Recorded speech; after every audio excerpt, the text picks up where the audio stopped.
Okay, great. Our panel moderator is Fractional Chief Marketing Officer and Consultant. Katie Walter has worked in marketing and communications at Thomson Reuters for over 16 years before starting her company, Trellis, in 2019. At her time at Thomson Reuters, Katie developed a keen sense of communicating with customers directly and through a sales channel. She counseled leaders on effective employee engagement and authentic communications that's led her to high levels of employee trust in leadership. She also built a reputation for strategic thinking and effective execution that has helped her jumpstart her business, Trellis. Please welcome Katie Walter. Thank you. So I'm doing something kind of crazy. I have 8 people on a 1-hour panel.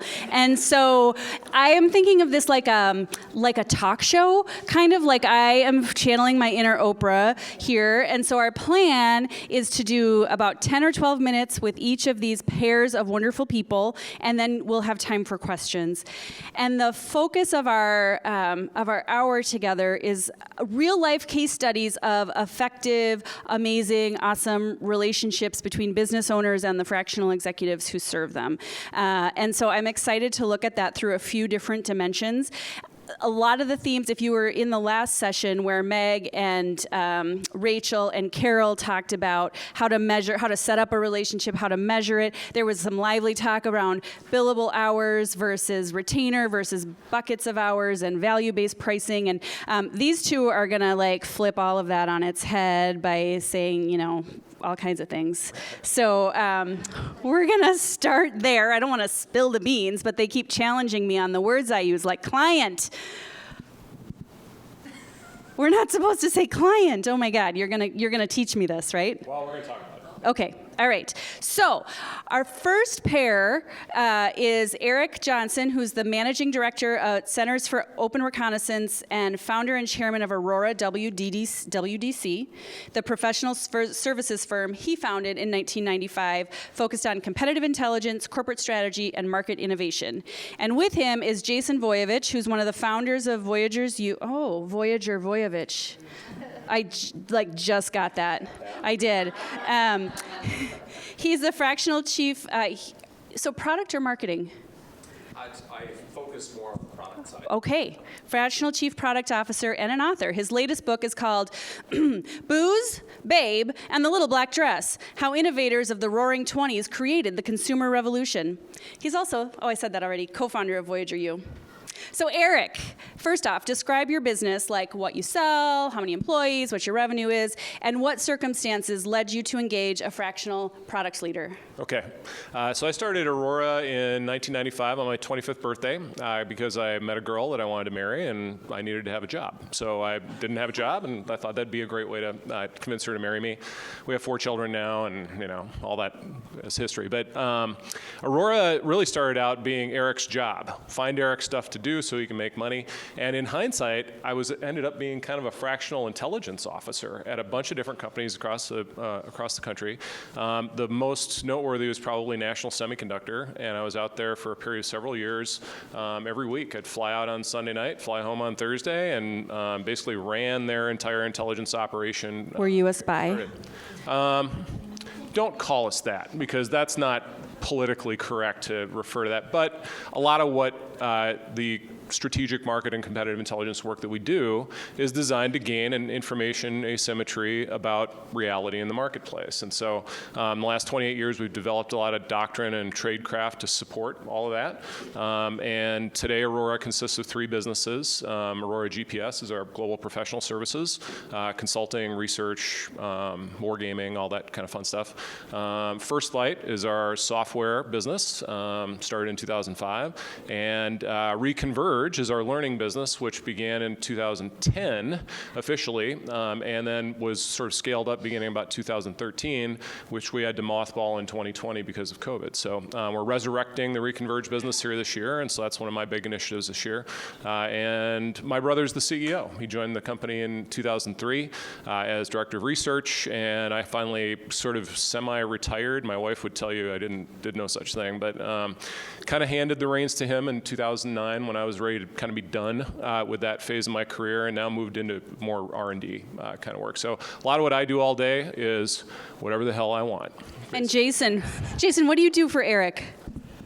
Yeah, you know, my area of responsibility for Aurora is managing the brand and how how Aurora shows up in the marketplace. That involves both, the product offering and how all of that fits together.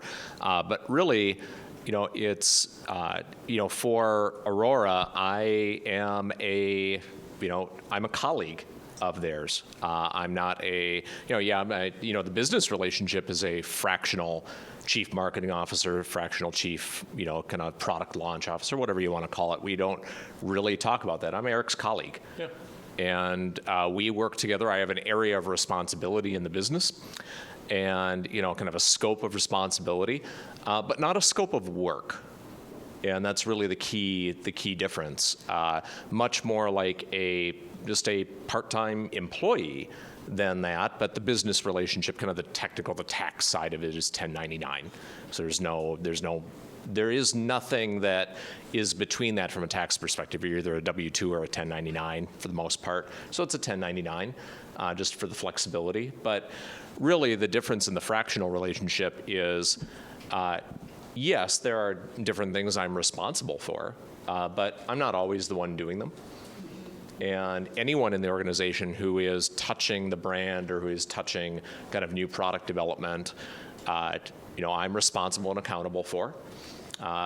And whether I'm actually doing the work or not, it's my job to kind of provide that guidance. But talk to me about the mindset, though, because you two are both very intentional about using the word colleague and not client to service provider kind of language.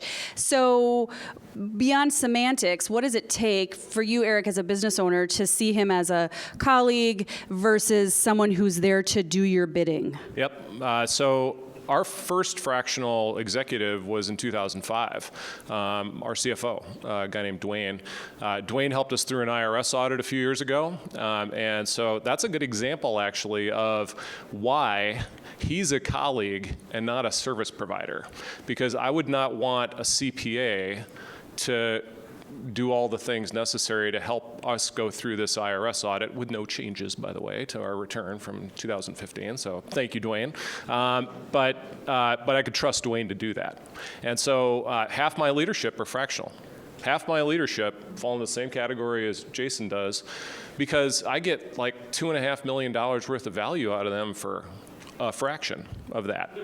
And that's exactly the way capitalism works. I think fractional economics is how capitalism is intended to work, because it allows me to externalize the costs that are not directly going to produce revenue to my company, and I can internalize those sources of revenue that will as W-2s.